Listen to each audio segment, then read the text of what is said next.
This might shock you, and I hope it does. But a lot of fundraisers out there don't realize that their job requires actually asking donors to give. It's not enough just to send out direct response appeals or to wait until the year-end giving season before talking about a gift. This is something you need to be thinking about and partnering together with your donors on year-round. For this episode, I've invited Karen and Diana to lead a conversation about two special guests who will share about their approach about asking all year. I hope this leaves you inspired to get out there and start asking.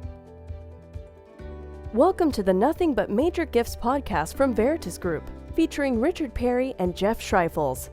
Twice a month, we bring you the latest and best thinking about major gift fundraising, so you can develop authentic relationships with your major donors. Here are your hosts, Richard and Jeff.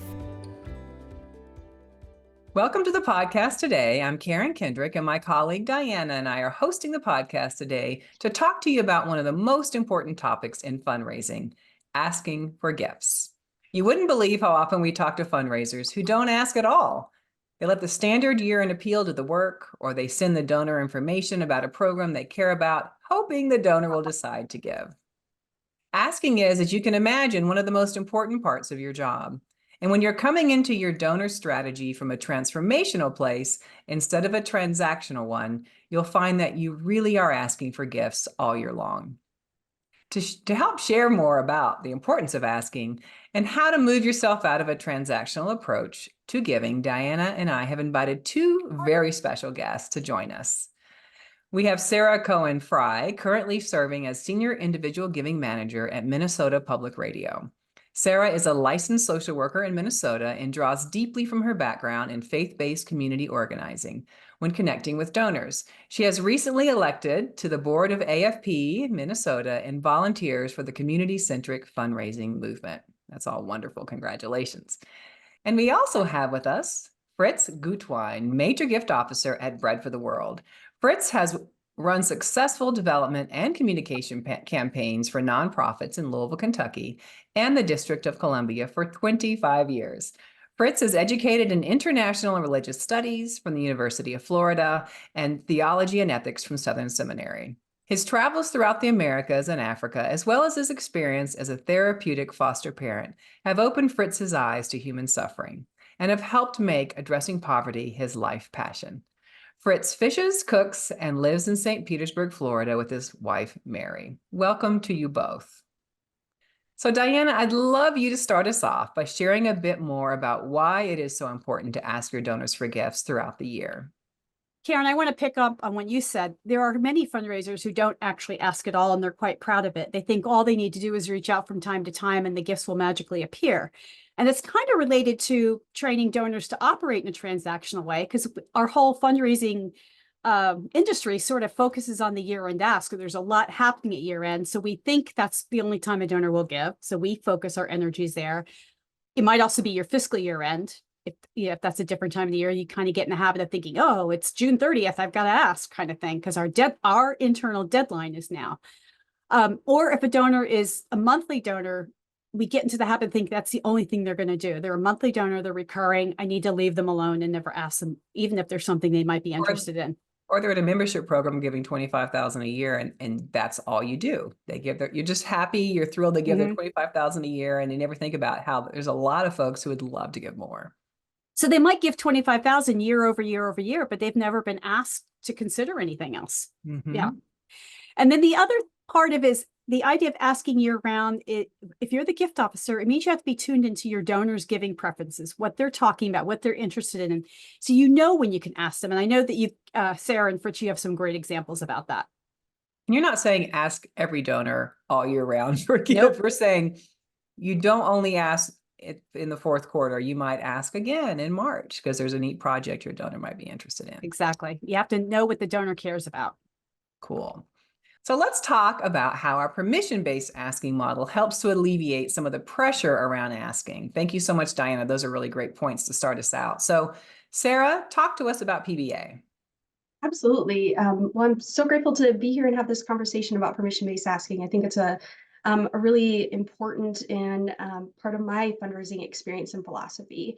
For me, permission-based asking is, it's not just about this ask and this conversation with this donor. It's about the building a trusting and meaningful relationship that will lead to a gift, or thinking about a gift in 2 years from now, a major gift in 10 years from now, or a planned gift in 20 years from now.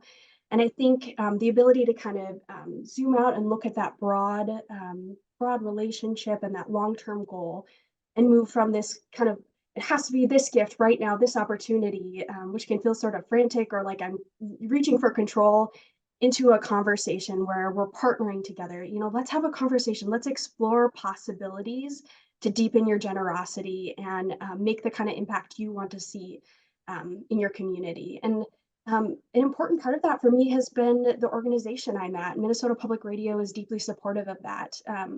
And so it's been quite empowering to kind of engage with donors in that deeper, long-term, trust-building way. So, quick question. So how has the permission-based asking helped you do that? So I think in fundraising, we talk a lot about building trusting relationships. We don't really talk about how you actually do that. So how does, we'll say PBA for short, how does that help you do that? What's made a difference?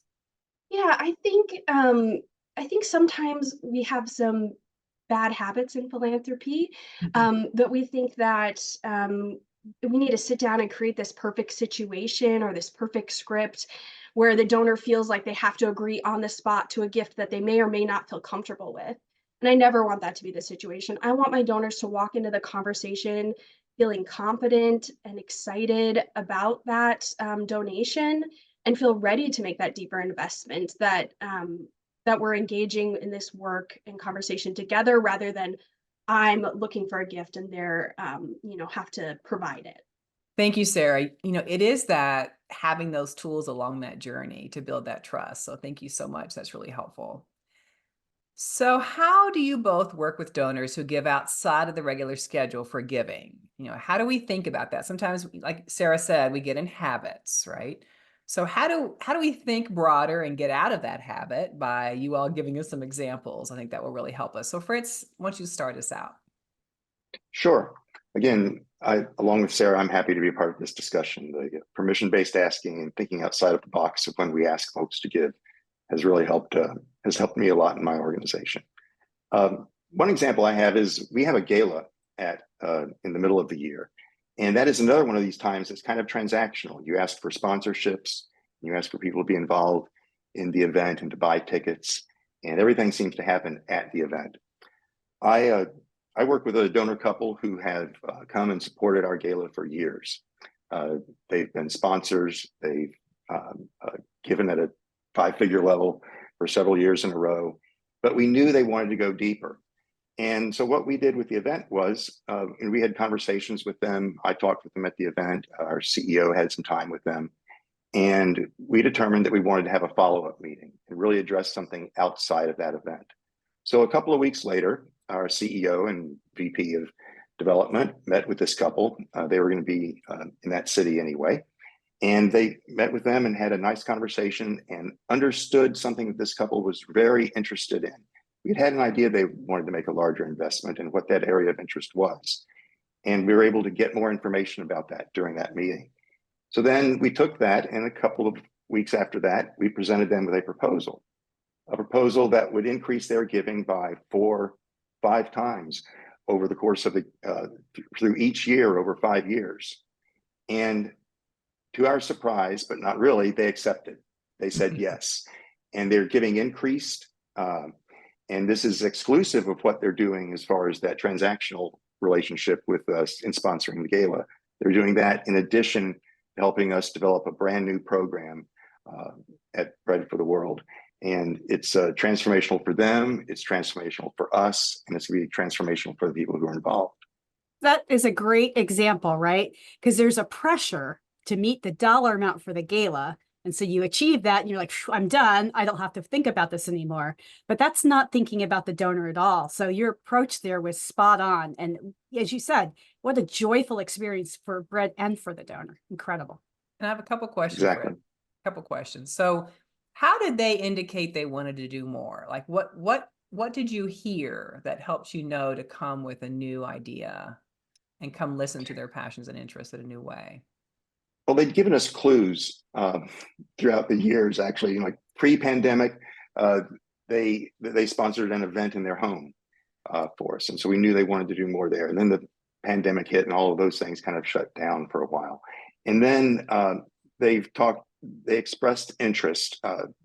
We do a lot of listening. That's the other thing I like about the permission-based asking approach, and the Veritus approach in general, is that we're trained to do a lot of listening as gift officers, to hear what the donor is saying, just kind of let them go on. My old boss used to say that when you're sitting down for lunch with a donor, if they finish eating first, you're doing it wrong. that you need to be eating your meal and letting them talk as much as possible, so you can get an idea of what it is they're interested in. You can follow up on that. So it's basically through listening and earning trust. Cool. Oh, I'd love to share, at Minnesota Public Radio, we have regular member drives, which are opportunities to engage listeners to become members for the very first time, or maybe to increase their membership. And one of the really important tools we use during that process is matching gifts. And I find that matching gifts, it's not just about that, fiscal impact, that your donation is doubled. It's also about hearing that story of generosity from another member and feeling inspired and connected to a community of people that is coming together to make MPR possible. So I reached out to one of the donors I'd been working with, Steve, to just explore the possibility of what a match might look like from his perspective. And I phrased my first email a little bit like this. Maybe it's helpful to kind of have that example. I said, last time we met, you talked about how you always have classical music on when you take a walk outside, and how the music and being in nature just really helps calm and center you in what is a very busy and chaotic world. And I just think that other people who are listening might really connect with that story, that it might really relate to them and might inspire them to give as well. And I was wondering if we could explore a matching gift of $10,000. Our last drive, we had a lot of success with a gift of that size. It brought in 100 new gifts to MPR. And so we, sat down about a week later to talk a little bit more in depth. And because I had mentioned the gift amount and a little bit more about the type of impact he could make, he was able to chat with family members and think about that beforehand. And so when we sat down at the conversation, he was ready to commit to making that gift, which was really lovely. And he had the opportunity to do a recording and share that story in his own voice. And then when it was on air, you could just hear the hosts as they were announcing, oh, and now you're going to hear from, and you could hear the energy in their voices change as well. And I think that kind of generosity and narrative around it helps inspire others as well. Beautiful, beautiful. I love that you tuned in to how the power of a donor sharing their own donor story, in addition to them. I mean, what a double impact he got to make, like to help increase giving so much with a match, but also increase giving because of his story and his passion. So now I want to go for a walk with classical music. There you go. That sounds really relaxing. The other part of that is you weren't afraid to let him know what you were thinking and to engage him in the conversation. You didn't tell him what to do. You said, this is what I've been thinking, and as I've listened to you, so that when he came to meet with you, he was prepared emotionally and mentally. As you said, he checked in with family members. And I think sometimes as fundraisers, we're worried that if we put that in our ask for the meeting, they won't meet with us. Some might not, but yeah. It felt important to me to name that up front because it was such a big jump from where he had been. It was, almost 8 times larger than his last gift. It was most significant contribution to the organization. And so I knew he would probably need some time to think about that and to enter into a space where he was, thinking about that generous of a gift.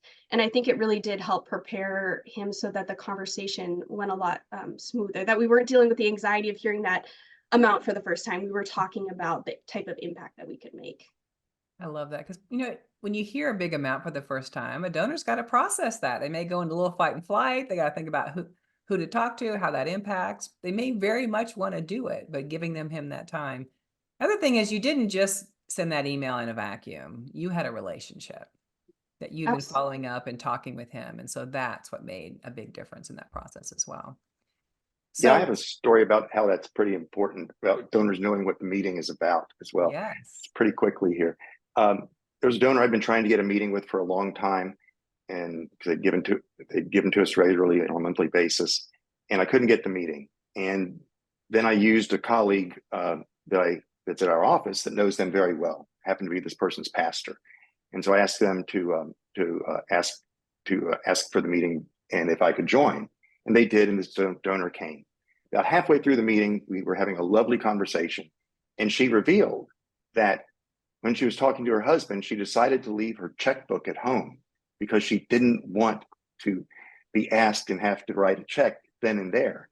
And I looked at her and I said, Sally, when I'm doing an ask meeting with you, you're going to know.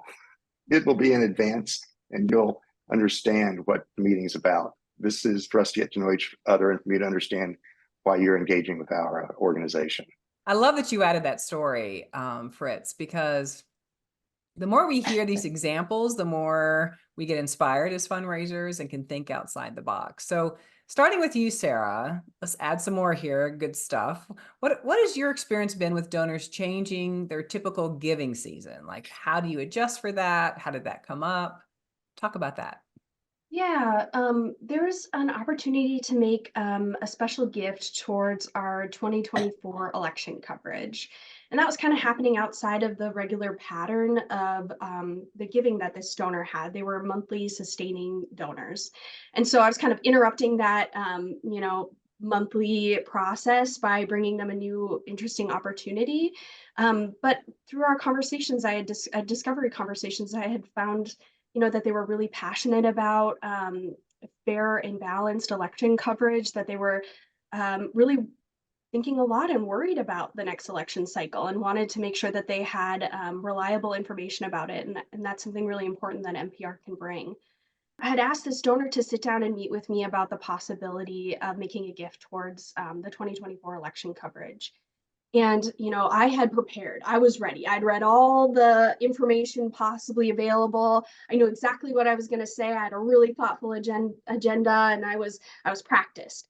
And we sit down for the meeting, have a little small talk. And then she stops me and goes, before we dive into things, I want you to know that you had suggested a gift of $10,000 for this initiative, and I'm ready to commit to that. And I just went,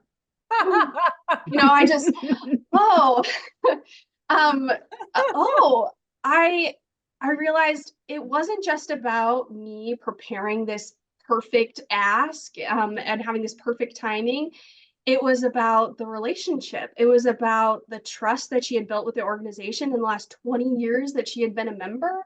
It was about the trust that we had built in the last 18 months and the type of engagement and cultivation she had experienced in this relationship. And we were at a place where if I said, we need $10,000 to make this thing happen that you're passionate about, she was on board. She was ready to give. And again, it was a big increase in her giving, but we were at a place where she was ready to deepen her generosity and dive in with me.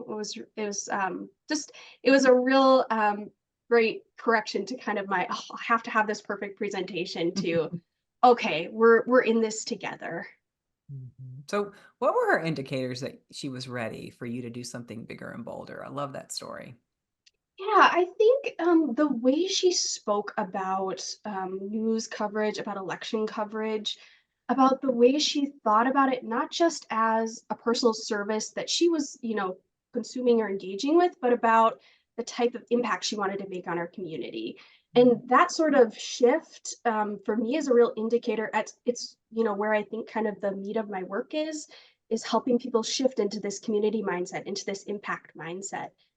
In public media, sometimes folks think about, oh, well, I'm paying my monthly membership due because it's content I'm consuming. It's something that's helpful to me. It's the music I'm listening to or the information I'm getting. And I think that shift from transactional to that transformational mindset, the type of impact I want to make, the community I want to create with my peers, that showed me she was ready to really deepen and engage further. Awesome. Yeah, I have a couple of stories about that too. One donor that I've worked with for many years, we had a good trusting relationship with each other. She's been a donor to Bread for probably 20, 30 years, and I've been at Bread for 6 of those years. On her 60th birthday, she decided that she was going to give $60,000 to 3 different organizations. And Bread for the World was one of those. Her birthday is in the middle of the year, and she's been a donor who usually gives in the fourth quarter. And so she sent this email. She told us that what she was going to do, and we were one of the recipients of this. And she went into the detail of that they were speaking about this, she and her husband, in the car as they were going off to celebrate her birthday. And then I realized that she makes these decisions about what they're going to give around her birthday. There's a time of reflection for her about what's happening and going on in her life. So I've now shifted the time that I ask her. I don't ask in the fall anymore. I've shifted it to about a month before her birthday. I'll talk to her about some things that we're doing and some proposals that she might be interested in. And I usually get a response a month or 2 after her birthday or sometime in the fall.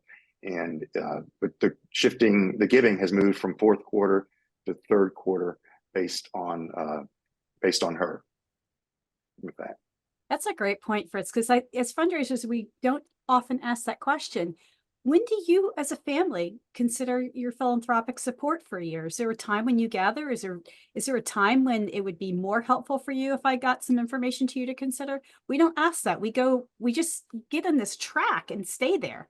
I love that story. And I love that you've been there 6 years at Bread. What a blessing. Thanks. Yeah. Another couple I've worked with for a long time, for that entire time there, is and has been giving to Bread for about the same amount of time. They're going through some significant health issues now, and at least one of them is. And the person who has been the decider on the giving has shifted in the relationship. And so this couple, I've learned through them that I need to listen to what is going on in their lives. That when I used to be able to make an ask in at a particular time of year, that might not be good, might not be a good day, might not be a good week, might not be a good month. And so I stay in contact with this couple, and the husband will let me know when we're coming to the top of their mind and they want to hear more about what's going on. So I do a lot of listening and giving of space. And when that happened this past year, the ask ended up being earlier than I anticipated it was going to be. And I made an ask. I asked them to increase their giving by 50% for what they usually give, and they did. And that wouldn't have happened if I would have dropped that ask in on my timetable. I needed to make the ask on his timetable when he was ready to hear what it was we were doing and what his gift could accomplish. That's beautiful. I love how permission-based asking gives us the language, because in those situations, right, you feel really like, I don't want to not ask and offend, but I don't want to ask when they're going through so much. And so having language like, I'll throw something out and Fritz, you can help me out. I know you all been going through a lot. You typically give this time of year. I just want to check in. Does this really work for you? Or you want some space and time? Like, what do you all need to be supported right now? And have them know that you're there and ready, but you're not going to be pressuring them in any way. Any other language any of you all would want to add to that? Because I think this is a tough piece for fundraisers. And sometimes we ignore people and then they feel like we don't care about them anymore, but we're trying to give them space. We give them too much space. So what else might you say? You all help us out. Who wants to jump in? I had an interesting conversation with a donor who told me they were caring for their parent who was having some significant health issues, and then moving into the process of end-of-life care. And I stayed in touch with cards, with little email updates. And at the beginning, I just say, hey, I know there's a lot going on for you right now. And if you can reply, or if there's any questions you have, I'm here, of course.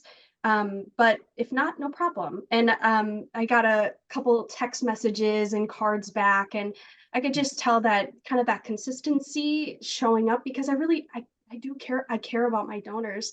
It's not just about the giving, it's about the relationship. And that was really consistently shown. And so, yeah, that was meaningful for me to just keep showing up in thoughtful ways, and be open for when they're ready to reply. Yeah, I think that's the key, Sarah, but what both of you said. We can go two ways. We can plow through with our agenda, regardless of what's going on in their life, which isn't healthy at all. Sometimes you can go the opposite way. Oh, they're going through difficult times. I need to be radio silent, and you don't engage at all for 6 months. And neither one of them is actually thinking about the donor as a person. Offering that piece of information that might bring a smile to their face that day when you're going through difficult times doesn't mean you want any communication. You might not be prepared to think through a financial decision, but that doesn't mean you want radio silence either. Yeah, that's very true. I've found one of the best ways to break through radio, to break through with donors who are getting a lot of information, or who might be distracted, is good old fashioned snail mail. Just going ahead and sending them a card, sending them a note. If there's a written piece that's going out from the organization anyway, I'll say, hey, let me send that. And then I'll scribble a note on it and write something on the outside of the envelope so they know it's from me and that it's personal, and let them read that on their time, and then follow up a week or two later with a phone call or an email. I found that just old-fashioned snail mail, when people have a lot going on and they need that time to breathe, that helps. I couldn't agree more. I feel like it's quite a gentle way to reach out, and yeah, it's I've seen that as a positive impact as well. And we don't get that. We don't get good snail mail anymore. It's really exciting. I don't know, Diana. It Right is. now, right now, I'm thinking I want to be a donor to one of their organizations. I and know. have Well, you them are. take We can care make of- that happen. You are. Yeah, good job, Fritz. You are talking to two very exceptional gift officers that I've really loved working with for the years. This is great. So, Fritz, and then Sarah, you jump in. How has the culture of your organization helped you with this approach? Because obviously you two are just really beautifully relational and understand dynamics and humanity and have huge hearts. But how did your culture actually support that where you work? Well, I started working at Bread about 6 years ago in January. I started on the day after Martin Luther King Day. I had an orientation week, and then the very next week I met Diana. She came down to do a training with us at Bread and all the major gift officers, and we were digging into to the Veritus system and living in the world of yes. And so the fact that they are supportive of us in seeing that we need to live in this type of system and work in this type of system, that's very beneficial for me as a gift officer. It's not just always about the money. It is, but it's not always about the money. And then our organization does a lot of outreach with donors and with members in general. We have a whole organizing team that reaches out to membership. We have a very active membership program. Our donors have lots of opportunities to engage with Bread. And one of those opportunities that we do fairly often are different types of webinars and leadership calls. And on one that happened recently, it was at the launch of a campaign that we're having this year. The launch occurred in November or December last year. And my colleagues were able to get me the list of folks who are attending that webinar in advance. And I went through it by state and checking off the ones who were in my portfolio or in my pool. And so I knew who to look for on the webinar. So the webinar comes up and there's 300-400 people on the webinar, and I'm frantically typing through the participant list, seeing who's there. And when they're there, I send them a direct message, not in the chat that goes off for everything, but in the direct message system. And say 3 people responded to me in the webinar out of about 12 that I reached out to. But one who responded to me, I'd never had a conversation with before. And so we had a nice back and forth. And to make a long story short, I had a I had a conversation with him on the phone later to follow up with stuff. I was able to talk to him and then set him up with our organizer for his region about a lobby visit that he could make in his area that we were very interested in him doing. And we had just a good, and then he emailed me back again about another issue. And so I made a proposal to him about something that he could do from a DAF, because I knew he had a donor advised fund.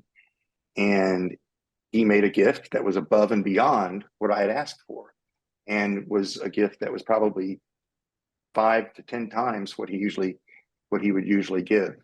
But that supportive work of colleagues working with each other and providing us the information about who's at events, who's going to be there, so that you can make a plan beforehand, is just invaluable. And that's one of the highlights of my job, is when that happens at Bread. Fritz, you're inspiring me, so I'm jotting down notes as you talk, and I'm thinking about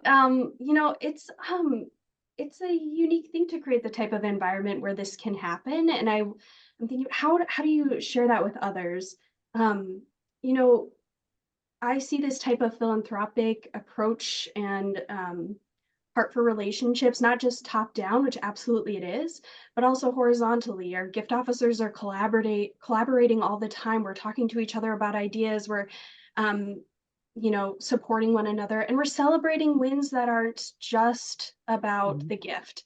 We have this practice called Monday Reports Live, and we all get together and share one great piece of news from last week. And we're celebrating opportunities for collaboration, and we're celebrating really great meetings, and we're celebrating moving relationships forward.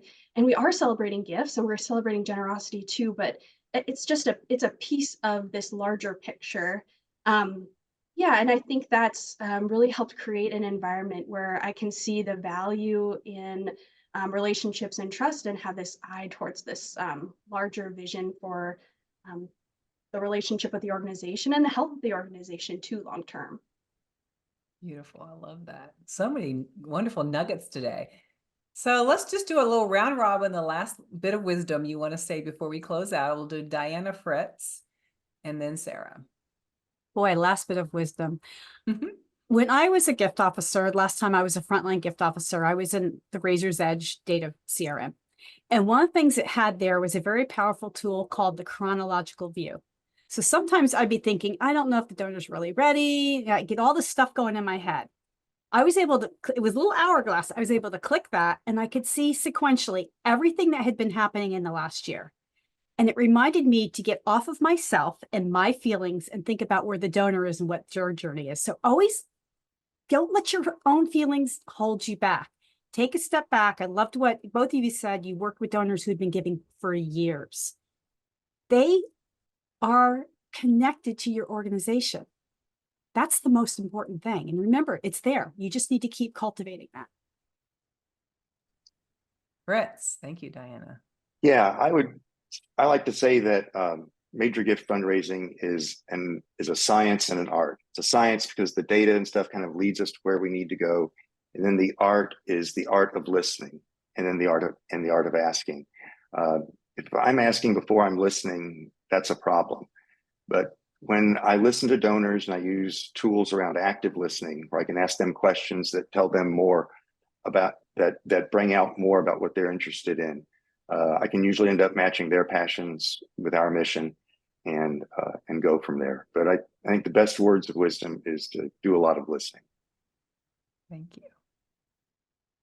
Yeah, I'm thinking about maybe another gift officer who's listening to this conversation, and they're preparing for a solicitation meeting later this week. And I think my advice to them, or a framework I might offer them, would be that even if a donor says no, but through that conversation, you've built trust, you've learned something about them, about their interest, about their giving timeline, you can walk away from that conversation, and that can be a real win. And even if they say yes, but they're not feeling comfortable or they're feeling pressured, that can be a loss. And so to think broadly about that relationship and that trust.